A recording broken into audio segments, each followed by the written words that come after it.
과유불급, 지나치면 독이 된다 했죠. 이미 수십조 원을 투자한 한국에게 미국이 또 요구했습니다. 3,500억 달러, 우리 돈 500조 원입니다. 국민 한 사람당 1,000만 원씩 내놓으라는 건데요. 이게 말이 됩니까? 21세기 문명국 사이에서 벌어질 수 있는 일입니까? 얼마 전 미국 조지아주에서 벌어진 일 다들 보셨죠? 현대차, LG 공장에서 일하던 한국 근로자들, 손목에는 수갑, 허리에는 쇠사슬, 전세기로 쫓기듯 끌려 나왔습니다. 혈맹이라던 미국 땅에서 투자하러 간 우리 국민이 범죄자 취급을 당한 것입니다. 이 장면을 보며 바로 이 말이 떠올랐습니다. 철학자 트라시마코스, 정의란 강자의 이익일 뿐이다. 오늘 미국의 모습 딱 그겁니다. 강자의 이익이 정의로 포장되고 약자는 수갑과 쇠사슬로 짓밟히는 현실. 일본은 이미 5,500억 달러 백지 수표를 내주고 자동차 관세 15% 깎았습니다. 그런데 한국은 다릅니다. 외환 보유액 4,100억 달러. 만약 3,500억 달러를 45일 안에 현금으로 낸다? 바로 제2의 IMF가 터질 겁니다. 미국 장벽 반대편에는 70억의 인구가 있다. 아이폰 대신 삼성과 화웨이, 포드 대신 토요타, 기아, 혼다, 디즈니 대신 라틴 영화. SNS에 이런 글이 돌았죠. 바로 멕시코 대통령이 썼다더군요. 알고 보니 가짜였습니다. 그런데도 환호가 터졌습니다. 왜 그럴까요? 트럼프의 횡포에 맞서는 소리, 그 자체가 사람들에게는 카타르시스였기 때문입니다. 이제 한국도 선택해야 합니다. 굴종입니까? 아니면 주권입니까? 관세라는 강도 앞에서 우리는 침묵해야 됩니까? 아니면 맞서 싸워야 됩니까? 동맹은 우리가 선택한 겁니다. 하지만 굴욕까지 허락하지 않았습니다. 우리는 말해야 합니다. 주권은 흥정거리가 아니다. 그리고 동맹은 굴욕의 면허가 아니다. 국민의 눈으로 권력의 책임을 묻겠습니다. 전수미의 뉴스 인사이다. 오늘은 관세든 미국에 맞서는 법이었습니다.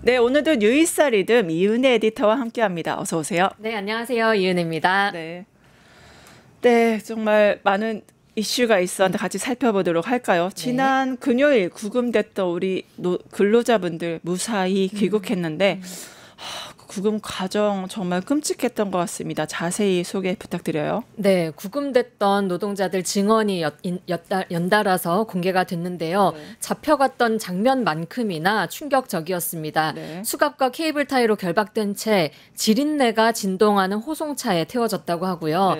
매트리스에는 곰팡이가 슬었고 난방도 제대로 안 됐고 일부는 잠을 서서 청해야 했다고 합니다. 게다가 식사도 빵, 통조림 위주로 부실하게 나왔는데요. 밥이 대부분 삶은 콩이 나와서 콩만 보면 치가 떨린다라고 심정을 전한 분도 계셨습니다. 심지어 체포나 인터뷰 과정에서 미국의 요원들이 노스코리아냐, 뭐 로켓맨 이런 북한을 지칭하는 용어로 뭐 북한인 취급을 하거나 니하오, 뭐 Can you speak English 같이 인종차별적인 발언 서슴지 않았다고 합니다. 아시아인을 좀 용모를 비하하는 이런 눈을 찢는 이런 행위도 있었다고 하고요. 이런 눈 찢는 행위라던가 뭐 북한, 노스코리아 이건 명확히 좀 인종차별 아닙니까? 그럼요. 미국에서 왜 스타벅스에 커피 줄 때 이렇게 눈 찢어진 그렇죠, 그림 그렇죠. 그렸다고 해서 뭐 고소되고 고발되고 하는데 네. 명백히 인종차별입니다. 네. 범죄자 취급하면서 쇠사슬에 수갑까지 채워간 것도 그것만으로도 너무 분노스러운데 네. 너무나 치욕적이고 용서할 수 없는 행위들이 계속 이어진 겁니다. 지금 피해 노동자들은 스트레스 때문에 수면제를 먹고서야 잠이 들 수 있다는 분들 많이 계시고요. 네. 또 미국 트라우마라는 말이 생겨난 정도입니다. 사실 미국 정부가 이러한 구금 사태 이후에 한국 여론이 굉장히 뜨거웠잖아요. 처음으로 유감이란 말이 나왔다고 합니다. 네, 미국 국무부 부장관입니다. 크리스토퍼 랜다우가 우리 국민이 당한 구금 사태에 대해서 깊은 유감이라고 표현했습니다. 네. 랜다우 부장관 방한 중인데요. 어제로 방한 이틀째였습니다. 우리 외교부 1차관을 만나서 깊은 유감 표시와 함께 재발 방지 약속했다고 합니다. 아주 우리 입장으로는 뒤늦은 사과고요. 네. 사실 대통령이 사과해도 시원찮을 판인데 그렇죠. 대통령도 아니고 장관도 아니고 부장관급에서 뭐 사과도 아닌 유감 정도의 제스처가 나온 겁니다. 뭐 좀 마뜩찮긴 한데요. 그런 만큼 좀 이런 사태가 이번 사태가 미국 입장에서도 좀 부담으로 작용한다라고는 보이는 것 같습니다. 결국에 미국 구금 내 한국의 귀국을 통해서 트럼프가 좀 과한 조치였나 이게 좀 깨달은 것 같기는 합니다. 하지만 여전히 아나무인인데 우리 외교부 장관 어떤 조치를 좀 취했다고 하죠. 지금 방귀 낀 놈이 성낸다고 해야 될지 적반하장이라고 해야 될지 잘 모르겠는데요. 미국이 지금 자기들의 통상협상 관련 요구를 받아주지 않으면 네. 다시 원래 고율 관세를 매기겠다라고 공세를 펴고 있습니다. 그래서 김정관 산업통상자원부 장관이 미국에 가서 하워드 러트닉 미 상무부 장관과 2차례 만나서 돌아왔습니다. 관련 내용 보도로 먼저 보겠습니다. 김정관 산업통상자원부 장관이 미국과의 관세 후속 협상에서 성과 없이 귀국했습니다. 미국이 3,500억 달러, 우리 돈 487조 원 규모의 대미 투자와 관련해 사실상 백지수표로 내놓으라고 요구하면서 접점을 찾지 못한 것으로 알려졌습니다. 미국 측 입장은 한국 돈으로 자국이 원하는 곳에 원하는 시기에 원하는 방식으로 투자하겠다는 겁니다. 앞서 일본이 미국과 합의한 내용을 그대로 따르라는 뜻인데 관련 문서에는 일본이 약속을 지키지 않을 경우 관세 조정을 검토할 수 있다는 내용도 담겼습니다. 한국이 일본의 전례를 따른다면 관세를 무기로 하는 미국의 볼모가 돼서 끌려다닐 수밖에 없는 처지에 놓이게 됩니다. 동맹 한국에 대한 미국 측 태도는 강경합니다. 러트닉 상무장관은 CNBC 인터뷰에서 일본은 계약서에 서명했다며 한국과 일본을 직접 비교했습니다. 그는 한국은 그 협정을 수용하거나 관세를 내야 한다며 미국이 요구하는 대로 따르지 않으면 상호 관세를 25%로 다시 올릴 수 있다는 뜻을 시사했습니다. 상호 관세뿐 아니라 한국은 향후 발표될 의약품 반도체 관세에서도 보복을 당할 수도 있습니다. 이미 합의한 15%의 자동차 관세도 문서화 지연으로 여전히 25%를 적용받고 있습니다. 이재명 대통령은 취임 100일 기자회견에서 어떤 이면 합의도 국익에 반하는 결정도 절대 하지 않을 것이라고 강조해 협상 장기화는 불가피해졌고 동맹의 균열 우려까지 짙어지고 있습니다. 미 경제정책연구센터 선임 경제학자 딘 베이커는 대미 투자금으로 한국의 피해 기업과 노동자를 직접 지원하는 편이 훨씬 이익이라며 트럼프는 합의를 지켜야 한다고 생각하지 않으며 언제든 더 많은 돈을 요구할 수 있어 신뢰할 수 없다고 경고했습니다. 뉴스토마토 유지웅입니다. 네, 한미 외교장관 협의 어떤 내용들이 있었을까요? 네, 우선 두 장관 한국인 구금 사태 재발을 막기 위한 미국 비자 개선 방안을 집중 논의했습니다. 우리 정부는 비자 중에 사업 목적에 쓰이는 B1 이걸 탄력적으로 운영하자. 그리고 전문직 취업 비자인 H1B 요것에 대한 한국인 몫의 할당을 더 해달라라고 요구했습니다. 그리고 미국 지사, 무역 상사 주재원, 소액 투자자를 위한 비자 발급 개선, 그리고 한국 전문직 취업 비자인 E4를 신설해야 한다라는 입장을 전달했습니다. 네, 또 다른 장관도 있죠. 바로 산업장관일 텐데 한미 무역협정 실무협의도 이어갔습니다.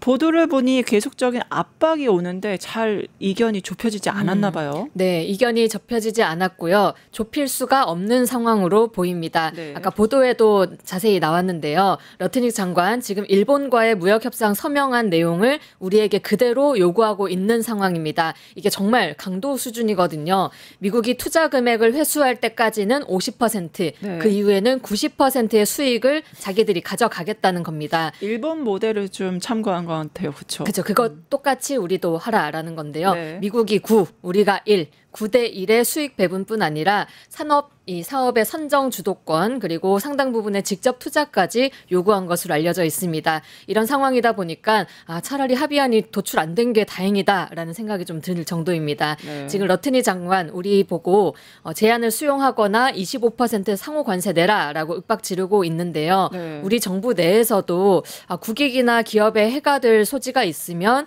무조건 서명하는 것보다 차라리 25% 관세를 내는 게 더 낫지 않냐 이런 의견도 나오고 있는 분위기입니다. 그리고 미국의 한 경제학자가 그렇게 말했다고 하죠. 3,500억 달러 고스란히 갖다 바치는 것보다는 차라리 한국 기업 노동자에게 투자하는 거 지원하는 게 훨씬 더 낫다라고 말했는데 네. 정말 차라리 그게 나아 보입니다. 우리 대통령 취임 100일 기자회견에서 국익에 반하는 결정 절대 하지 않겠다라고 강조하셨는데요. 네. 쉽지 않은 협상 끝에 결국 좀 국익을 관철하는 방향으로 잘 마무리되기를 바라봅니다. 네, 결국에는 한미 주무 장관 회동을 했고 러트닉이 수용 안 하면 관세 했잖아요. 결국엔 이런 관세 등 강도에 대해서 우리가 어떻게 대응해야 될지 좀 지켜봐야 될 것 같습니다. 국내 문제, 지난 주말간의 사법개혁을 두고 좀 여러 이야기가 나왔던 것 같아요. 네, 먼저 사법부 쪽의 목소리가 크게 들려왔습니다. 네. 지난 토요일인데요. 전국 법원장들이 사법개혁안을 논의하기 위해서 모였습니다. 네. 무려 7시간의 마라톤 회의 끝에 공식 입장 내놨습니다. 사법개혁 논의에 사법부가 필수적으로 참여해야 한다. 그리고 5개 사법개혁안 중에 2개 정도 대체로 찬성한다라는 입장 밝혔습니다. 그 2개는 압수영장 발부를 결정하기 전에 관련자를 신문할 수 있게 하자는 거, 그리고 하급심 판결문을 더 많이 공개하자 이런 방안인데요. 이거 원래 사법부가 추진해오던 방향입니다. 대신 다른 3가지 사안, 대법관 수 늘리는 거, 대법관 후보 추천위원회를 개편하는 거, 그리고 법관 평가를 외부에 맡기는 거, 이런 부분에 대해서는 사실상 반대 입장을 밝혔습니다. 그리고 공식 안건은 아니었지만요. 내란 특별재판부 만드는 것도 신중하게 접근해야 된다라면서 사실상 반대 분위기를 전했습니다. 결국엔 사법개혁의 속도전을 붙이자 법원장들이 다 모였다는 건데 이 자체가 굉장히 좀 이례적인 일 아닙니까? 네, 코로나19 대응하기 위해서 회의했던 것 이후에 3년 반 만의 회합입니다. 그렇죠. 네, 12.3 내란에 대해서는 그동안 한마디 이런 반구도 없었잖아요. 그러던 사람들이 자기들 관련 개혁안에는 매우 신속하게 전광석화처럼 모여가지고 한 목소리를 낸 겁니다. 사실상 여권이 추진하고 있는 사법개혁안을 반대하기 위해서 단체 행동을 했다 이렇게 보여집니다. 네.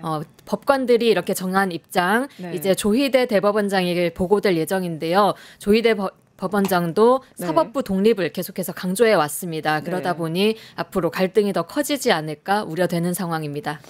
아니 12.3 내란 때는 가만히 있더니 아니 본인들 사법개혁 한다니까 이렇게 뭉치는 게 상식적으로 좀 이해는 안 가긴 네. 합니다. 그래서 앞으로 후보 보고 또 사법개혁이 그냥 사법부만 논의되는 게 아니라 여야 간 공방도 좀 이어졌다고 하죠. 네, 사법부가 우려의 목소리를 이렇게 내다 보니까 먼저 더불어민주당은 스스로 개혁을 자초했다라면서 조희대 대법원장 겨냥했습니다. 관련해서 정청래 대표 그리고 장동혁 대표 간의 설전도 페이스북 상으로 주말간 오갔는데요. 네. 먼저 정청래 대표가 페이스북에 조 대법원장 발언을 공유하면서 대선 후보도 바꿀 수 있다는 오만이 재판 독립이냐라고 되물었습니다. 왜 지난 대선에 한 달 앞두고 대법원이 이재명 대통령 그 공직선거법 사건 유죄 취지로 파기환송했었잖아요. 그 문제를 이번에 지적을 한 겁니다. 여기에 국민의힘 장동혁 대표, 인민재판부를 설치하겠다는 무도함은 중국이나 북한에서만 가능한 일이다. 정청래 대표의 발언 위험천만하다라고 반박해 나섰습니다.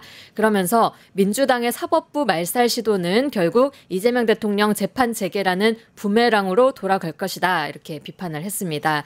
여기에 정청래 대표 가만히 있을 분이 아니죠. 네.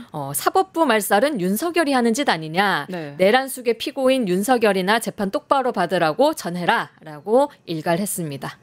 사실 반세기 넘게 판검사들의 횡포로 수많은 희생자들이 나왔던 게 대한민국 아니겠습니까? 맞습니다. 그래서 민주당에서는 이런 특별재판부 필요하다 좀 계속적으로 설명을 하고 광고를 했던 것 같아요. 네, 주말 내내 내란 재판부 띄우기에 좀 집중하는 모양새였습니다. 네. 어저께 한정혜 민주당 정책위 의장 기자회견이 있었는데요. 여기서 내란 전담 재판부를 서울중앙지법 형사합의부에 설치해야 한다라고 주장했습니다. 원래 민주당이 주장했던 게 내란 특별재판부였잖아요. 네. 이걸 용어부터 내란 전담 재판부로 수정을 한 겁니다. 네. 지금 내란 특별재판부가 위헌이라는 논란이 계속되고 있는데요. 네. 독립된 법원을 따로 만드는 게 아니라 기존 법원 조직 내에 전담하는 재판부를 설치한다는 점, 그래서 위헌이 아니다라는 네네. 거를 강조한 겁니다. 네. 관련해서 한정혜 정책위 의장 목소리 들어보겠습니다. 네. 그런데 이제 이 사건을 어떻게 보고 있는지에 대한 사법부의 태도에 입법부로서는 조금 유감이다라는 말씀을 드립니다. 현직 대통령이 주도한 비상계엄을 통한 내란인데 내란 우두머리와 함께 비상계엄에 대해서 그 전후에서 이 내란에 직간접적으로 관련되어 있는 사람들의 숫자를 보면 일찌감치 전담재판부를 특별하게 구성하였어야 되는 거 아닌가라고 하는 의구심이 듭니다. 이제 그것도 지식재산 전담재판부처럼 부장판사 3인으로 구성된 경력 대등부로 구성해서 빠른 판결이 가능하도록 하고 1심에 이어서 사실심이 이루어질 항소심까지 전담재판부 구성을 고민하는 것이 어찌 보면 이 빠른 시간 내에 내란을 단죄해서 대한민국의 헌법 질서를 바로 세우는 데 있어서 대법원의 역할이라고 국민들은 생각할 것입니다. 그 위헌 소지를 계속 말씀을 하시는데 19대부터 계속 논의가 되었던 노동법원 설치, 아마 언론인 여러분들 기억하고 계실 겁니다. 이게 위헌 소지가 있다라고 하는 얘기를 들어보신 적 있나요? 없으시죠. 가사 및 소년 사건을 전담하는 가정법원도 존재합니다. 근데 지금 우리가 하고자 하는 것은 별도 법원을 설치하는 것도 아니고 서울중앙법원 형사합의부에 내란 전담부를 설치하자고 하는 것인데 이게 사실 무슨 문제인지는 잘 모르겠습니다. 법원이 내부적인 지침에 따라서 했었으면 아무 문제가 안 되는 건데 필요성은 있고 하기 때문에 그러면 지침으로 정리할 것이 아니라 법적인 근거를 가지고 하는 것이 어떻겠냐라고 하는 것이 지금 더불어민주당과 국회에서의 논의가 진행되고 있는 것입니다.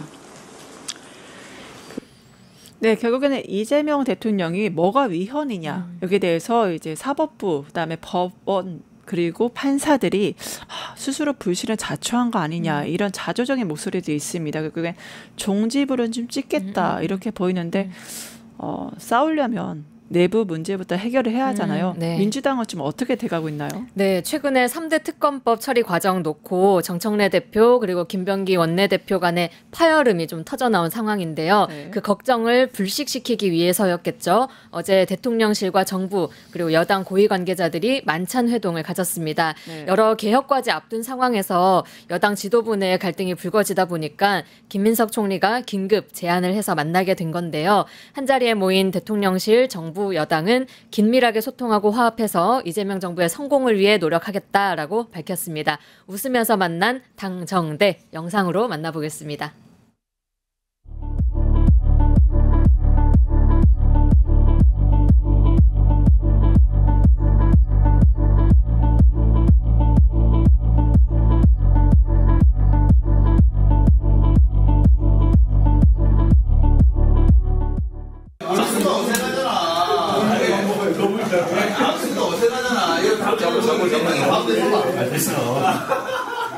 가끔 싸워야 되겠다.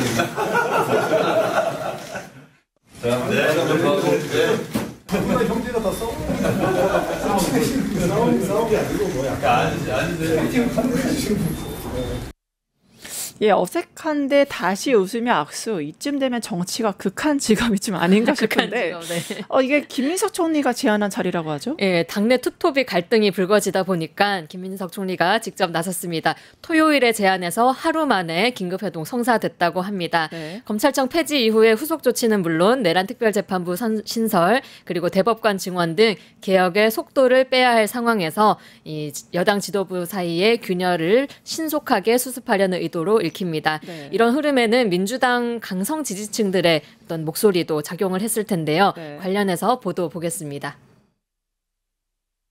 여야가 지난 10일 발표한 특검법 합의안이 하루 만에 민주당 번복으로 파기되면서 민주당 내부가 흔들리고 있습니다. 민주당 강성 지지층이 거세게 반발했기 때문입니다. 정청래 대표가 합의 파기를 지시하며 김병기 원내대표와 충돌했고 이재명 대통령도 공개적으로 합의안에 반대하며 강성 지지층 여론을 반영하는 모습을 보였습니다.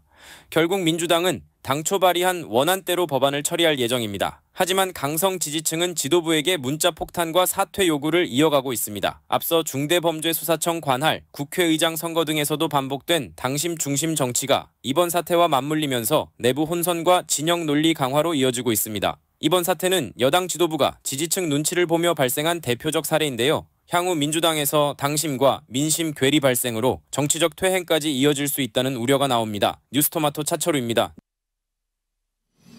네, 결국엔 가족들도 싸우는데 하면서 투톱의 화해 의지를 좀 본 것 같아요. 네, 만나기 전에도 페이스북 통해서 좀 화해하는 제스처 서로 보여줬는데요. 먼저 김 원내대표가 심려를 끼쳐 죄송하다 이렇게 한 발 물러섰고 네. 정 대표도 모든 책임은 당대표에게 있다. 원팀, 원보이스로 간다라고 합을 맞추기도 했습니다.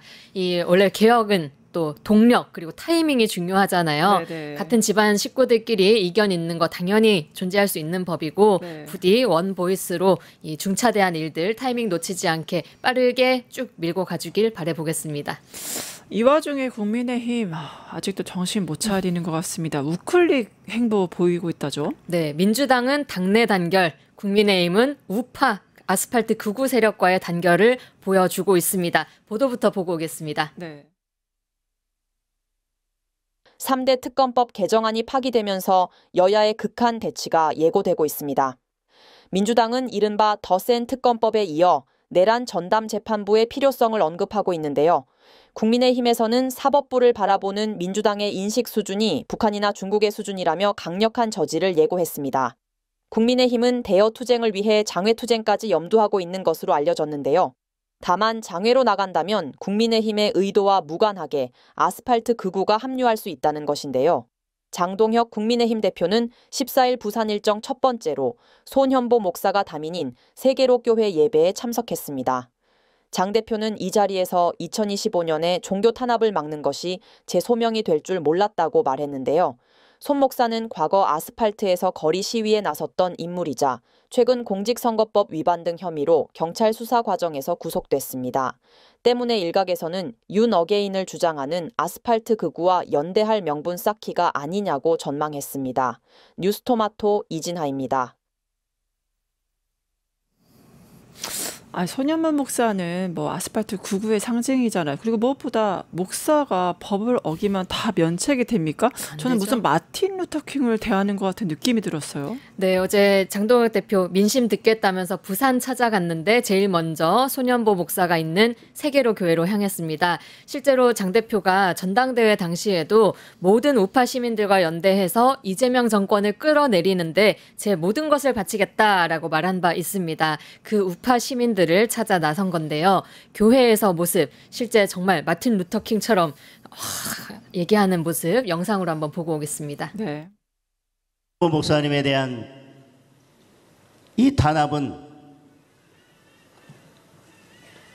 우리 기독교만의 문제가 아닙니다. 우리 믿는 자들만의 문제가 아닙니다. 대한민국의 문제입니다. 모든 종교의 문제입니다. 하늘 아래 모든 종교인들의 문제입니다. 우리는 대한민국이 반문명 국가로 가는 것을 반드시 멈춰 세워야 합니다. 사도 바울이 결박된 것 외에는 나와 같이 되기를 원하노라 말씀하셨던 것처럼 손현보 목사님도 지금 이렇게 말씀하실 것입니다. 결박된 것 외에는 나처럼 싸우기를 원하노라.